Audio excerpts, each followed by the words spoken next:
పార్థాయ ప్రతిబోధితాం భగవతా నారాయణేన స్వయం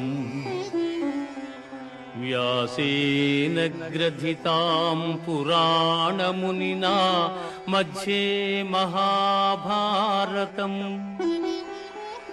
అద్వైతామృతవర్షిణీం భగవతీం అష్టాదశాధ్యాయినీం అంబా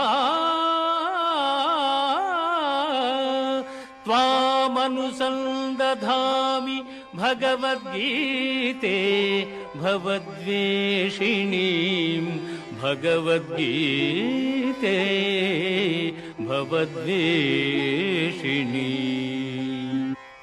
భగవద్గీత మహాభారతము యొక్క సమగ్ర సారాంశము.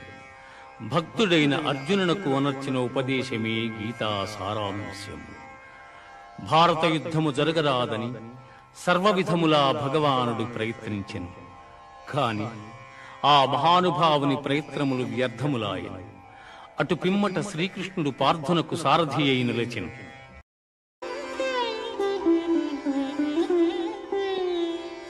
యదా యదా హి ధర్మస్య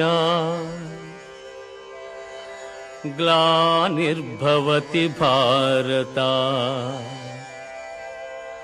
అభ్యుత్థానమధర్మస్య తదాత్మానం సృజామ్యహం.